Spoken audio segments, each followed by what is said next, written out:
पाळी.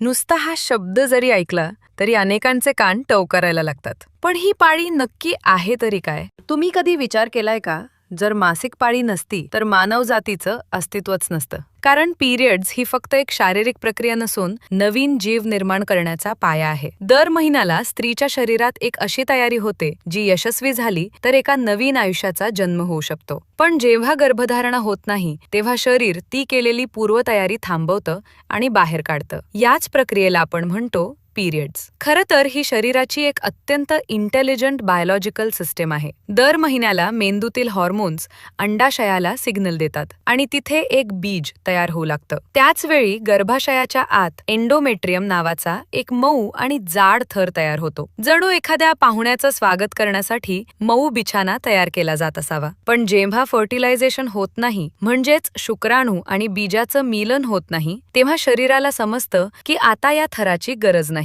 मग गर्भाशयाचा हा मऊ थर हळूहळू तुटून शरीराबाहेर पडू लागतो. पण या काळात इतक्या वेदना का होतात? तर हा थर बाहेर काढण्यासाठी गर्भाशयाचे स्नायू वारंवार आकुंचन पावतात. यावेळी शरीरात प्रोस्टाग्लॅन्डिन्स नावाचं रसायन तयार होतं, जे हे आकुंचन आणखी तीव्र करतं. याच कारणामुळे पोटात क्रॅम्प्स आणि अस्वस्थता जाणवते. पण चांगली गोष्ट अशी की हा त्रास कमी केला जाऊ शकतो. हलका व्यायाम, गरम पाण्याचा शेक आणि भरपूर पाणी पिणं यामध्ये खूप मदत करतं. आणि जर वेदना असह्य असतील तर डॉक्टरांचा सल्ला घेणं नेहमीच योग्य ठरतं. एक रंजक गोष्ट म्हणजे पिरियड्समध्ये जे बाहेर पडतं ते फक्त रक्त नसतं, त्यात गर्भाशयाच्या अस्तराचे उती आणि फ्लुइड्स असतात. त्यामुळे पुढच्या वेळी जेव्हा तुम्ही पिरियड्सबद्दल विचार कराल तेव्हा त्याकडे फक्त त्रास म्हणून पाहू नका. ही निसर्गाची ती अद्भुत ताकद आहे जी दर महिन्याला एका नवीन आयुष्याची शक्यता निर्माण करते.